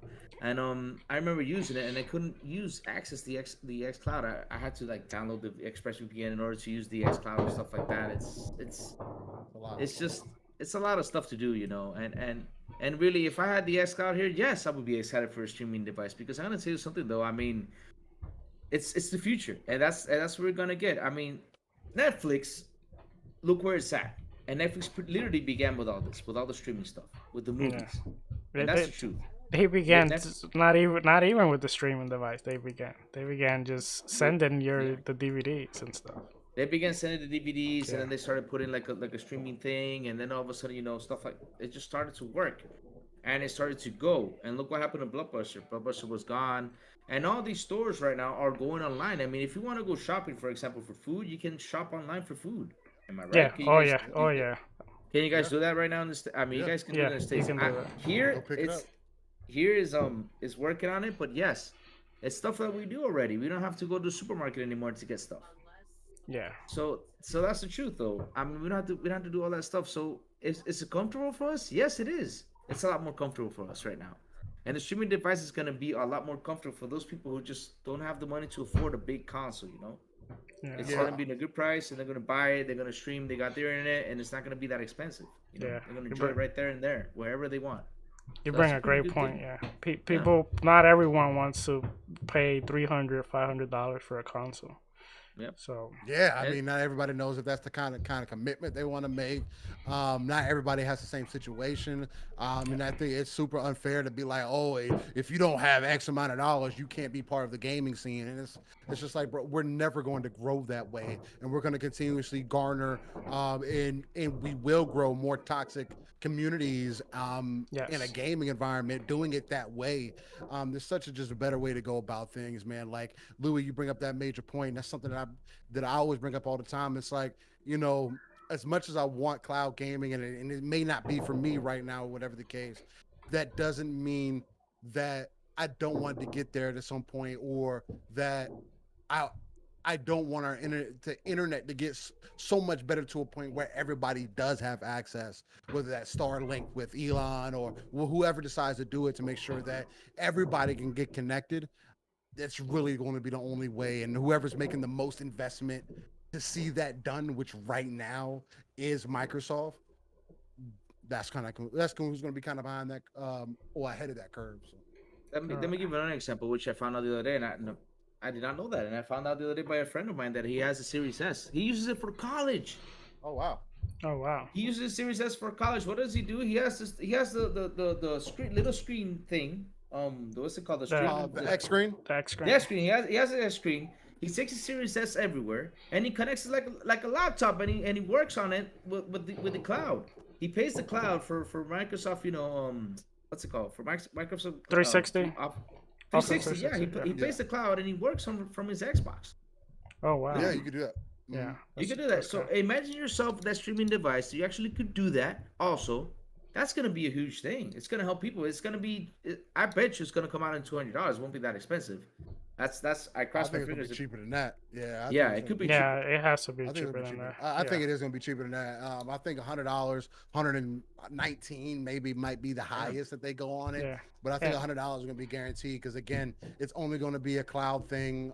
It's going to have to be like a Roku device that you can kind of move wherever. You know what I mean? Can you imagine you connect your keyboard and your mouse to it, and you just use the cloud right there to use Word, to use all that stuff? I mean, they're gonna do awesome with that thing. I'm just thinking about it like that, not only gaming, but for that sort of thing, because really, it's pretty fantastic that my friend told me this. He said, "Hey, I use this for college." I'm like, what?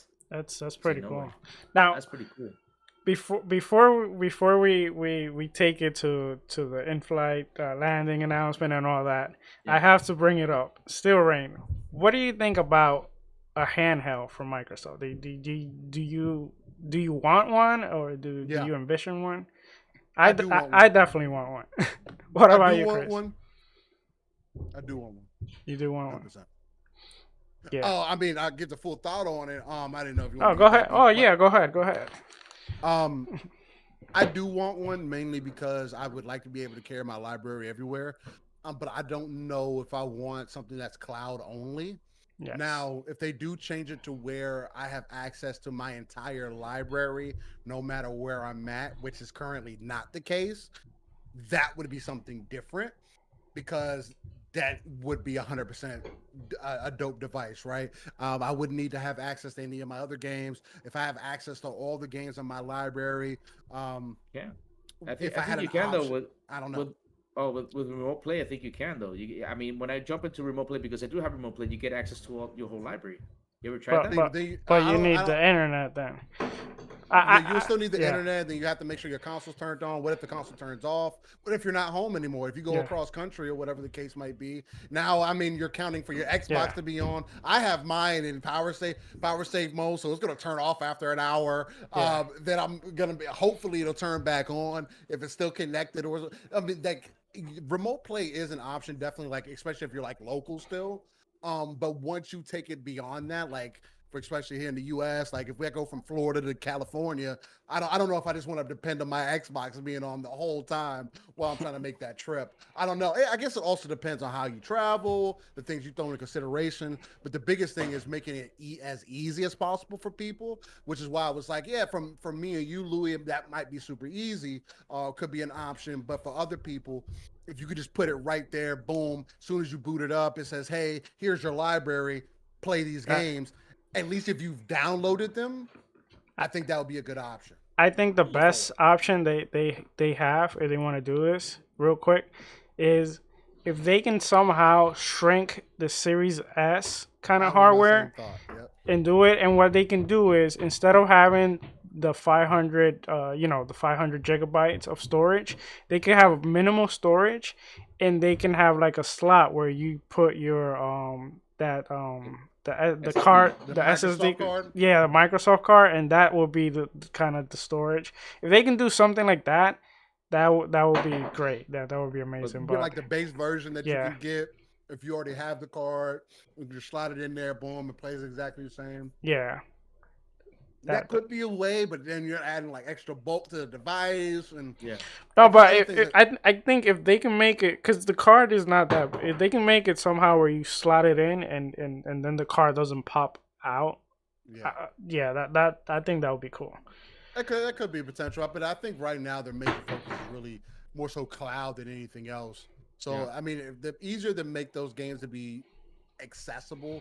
Again, I don't know how they will end up doing that. Whether it be like, hey, well, you got to download the games to your Xbox first, make sure they're tied to your account, then maybe set it up to be on cloud. Or however they would end up doing that, I don't know. But I think that would be definitely the best option. But here's the thing, though. I get mean, I think they could just put a 500 gigabyte space, and for 500 gigabytes, and also you can store SSD in it. If you can use the SSD, then that's good to go.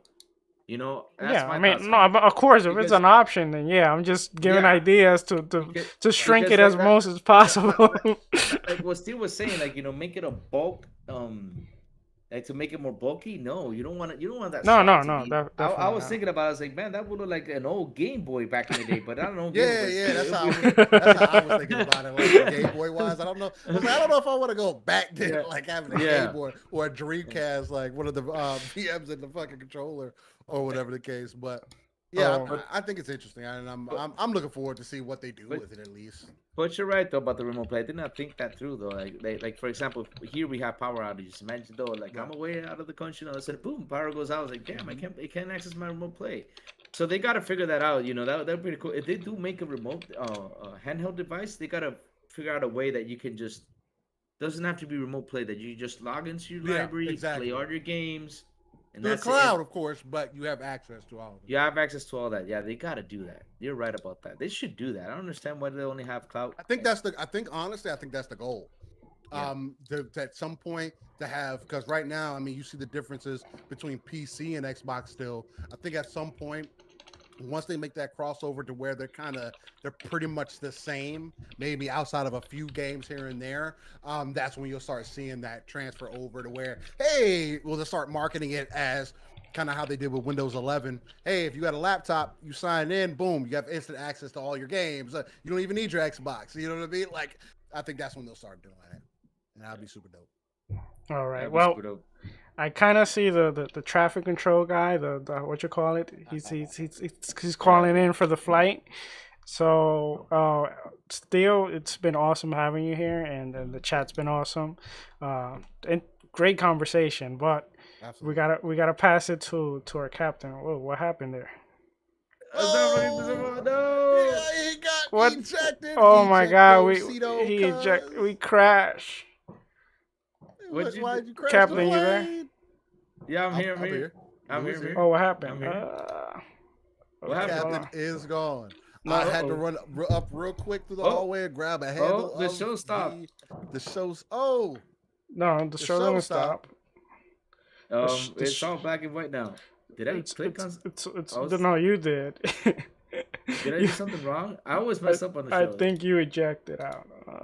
I ejected out. How did I do? yeah, it ended the show. What? Oh, it did. It did. Yeah, it ended No, the no, show. no. No, I It's think not, it's still live. it's It's still just- live. Can you guys hear us?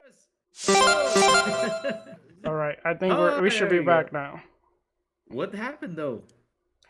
I Okay, think there it what happened is crazy. I think you clicked the camera off, and when you do, it just immediately mess everything up. It had to be me. It had to be me. That's all Yep. good. We're It's all though. good. We're It's all good. We're Captain, coming we around. We had to circle about. We had to circle yeah. about. So somehow we recover from this. Oh dear Lord, I'm gonna get bullied We- on this, right? we Yep. we got Tom Cruise to pilot the plane for a little while and get us Hey, back. He's a crazy man. He'll get it done. All right, Captain. You ready for the landing? Oh my. I laugh because there's this clown, I think from DR, that looks exactly like that. You know what I'm talking about? Yeah, oh, I know what you mean though. Oh, but my hat. No, my captain's hat fell. Hold on. Put it back on. Sorry, guys. It Oh fell. man. All right, Sorry, here guys. we go. Here we go. Ladies and gentlemen, we have arrived at our destination. For your safety and comfort, please remain seated with your seatbelt fastened until the captain turns off the live stream. On behalf of Xbox International, I'd like to thank you for joining us on this trip, and we are looking forward to seeing you aboard again next Wednesday at 7 p.m. EST. Now, it's time for our outros. So, let us start off with our outros, man. Steel. It's been a lot of fun with you, man. Tonight was such an awesome. Oh, look who's here. You see, sorry, you called the day pass right here. There you go. That's where you went. That's where you went. That's where I went. I went to call him, right? I mean, I look like Steven Seagal, so yeah, that probably came by though. But again, Theo, thank you so much, brother, for joining us tonight. It was a really fun episode, man. Really, thank you so much. And please, Theo, tell everybody where they can find you, brother. Hey man, look, it was an absolute pleasure to be on here with you guys. And again, anytime I get to chop it up, talk about gaming, anytime I can meet up with people that have similar interests, it's always such a beautiful thing to me. As I mentioned at the beginning of the show, I never thought that I'd actually end up jumping into the community. Big reason I even did this because there wasn't a lot of people like myself, people of color, people of different ethnicities that really stood up in the gaming. Seeing more and more as I jump more and more into the community, out there, and it's a blessing that I've met you guys. Because this wouldn't have happened if it wouldn't have been for the community and everything, man. You can find me, Steel Rain. The T is a 7 everywhere. If it has a search bar, I've tried it. My wife's tried it. My brother's tried it. I had a guy's grandma down the street try it. It works. No matter what, type it into Google, whatever search bar that you're using, Ask Jeeves, Yahoo, it doesn't matter. It is guaranteed to work. Other than that, every Saturday, I co-host a non-console centric podcast with my brother from another Pong Soul called Living Split Screen. We take that RTS approach, pulling ourselves out of the world and looking at the darker crevices in the map, pulling those resources together, and hopefully building a really strong foundation for not only our community, but also the 3 billion gamers that we're trying to reach here. So, wait a second. Uh-oh. Dark says the show's muted, Sour. The show's muted. Hold on. The show's muted. Sour. Oh! No. It shouldn't be muted. Oh, Working again. Oh, it's working again. I came to rescue you guys in case you guys didn't hear me. Okay. Yeah. It's working again. Okay, thanks. Yeah, man, thanks. yeah, it was working. Yeah. All right. Okay. All right. Okay. Uh-oh. Steel? There it goes. Okay. All right. I think we're good to go. So I'll run it back real quick there. But no, look, man, again, wonderful episode. I had a great time with you guys. Anytime I can jump out here with anybody in the community, I think it's just a beautiful thing that we even have the chance to link up. I wouldn't have met you guys if it wasn't for the community, and I never thought I would be here. Doing this because I didn't really have that type of representation there for me when I was younger. So, but for everybody else, if you're interested, Steel Rain I. The T is a 7. You can find me everywhere that has a search bar. It's guaranteed to work. I've had multitudes of different people try it. So just hit me up in the DMs, hit me up in the messages. I'm not one of those people that I hide from you and not write you back. I'll hit you up and be like, man, I'm busy, or whatever the case may be. So, but yeah, everywhere that you can find me, Steel Rain I. The T is a 7. Other than that, I do co-host a non-console centric gaming platform with Living Split Screen on Saturday mornings, 9 a.m. Central, 10 a.m. Eastern, 3 p.m. UK time, where we take that RTS approach, pulling ourselves out of the world, looking at the darker crevices in the map, pulling our resources together to build the foundation for our community, and also hopefully potentially reach that 3 billion gamers that Phil talks about all the time, man, because that's what it's about. Gaming is art, should be treated as such. Again, Louis Sauer, greatly appreciate you guys. Can't wait to game with you guys in the future. And man, great. Thank you for inviting me on, man. Oh, Yeah, man, pleasure, man. it was a pleasure. So it's been a lot of fun with you, man. And we gotta have you back on again. And we gotta bring you back with Pong so we can do a Oh little yeah, split screen. I'll be if I- fine. crossover. like a little preview living split screen. That would be pretty cool, huh? What's up? So everybody, where they can find you, brother? All right, I'm actually this week. I'm not gonna talk about where you can find me. I'm gonna take a little break and actually thank a few people real quick. I actually want to thank real quick Brad Ward Fight, even though he's probably not here in the chat. Okay. But Yeah. the other day I came out of work, I was having a bad day, and he really made my day. Like he posted, he tweeted, must watch show, and that kind of, that really made my day that day, and also the community, seeing the chat, seeing the growth that we have, have come. We only got not even a year, and I truly appreciate every one of you in the chat, everyone in Twitter, everyone that has been giving us support. I know we're not perfect, we're trying to learn every day, but I truly am thankful. I also want to thank our other captain, Silent, which to me, he is kind of the voice of us. We call him the Papi Chulo voice. Crazy, also, thank you. You're kind of the heart of XBI. And, to every one of our guests, including you still, thank you very much for coming. I'm truly thankful for this journey, and I'm excited to what it will bring in the future. Appreciate that. Yeah, that's good. That's good news, Sour.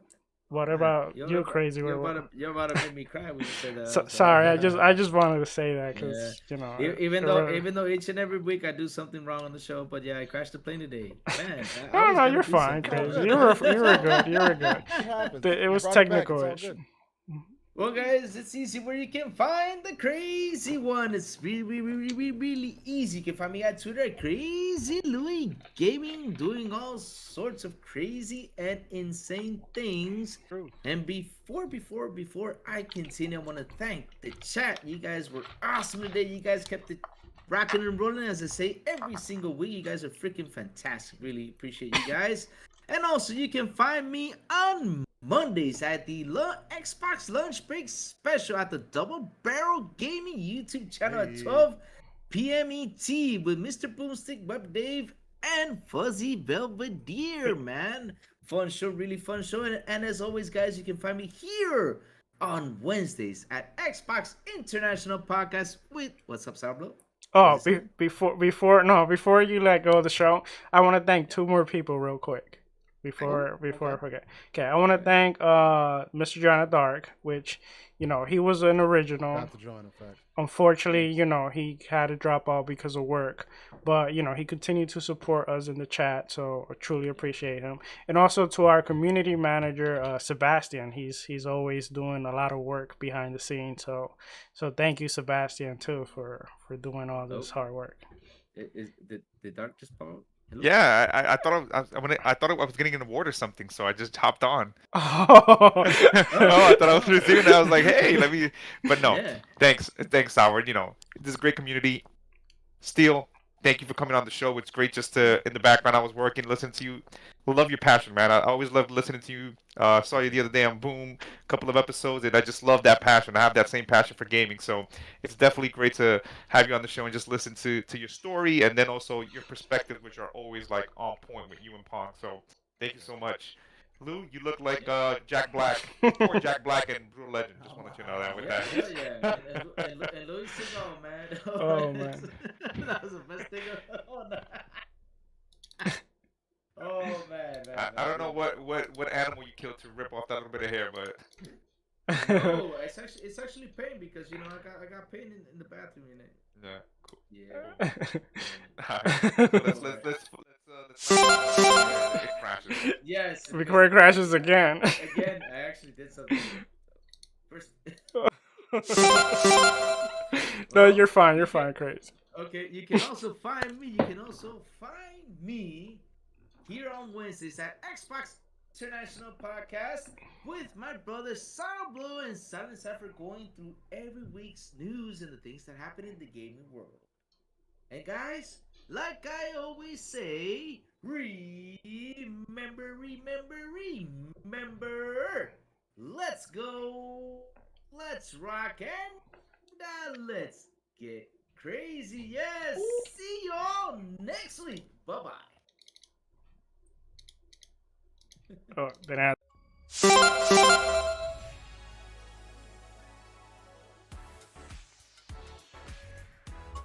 Thank you for listening to the XBI Podcast. Please make sure to like and subscribe on the way out. We'll see you next time.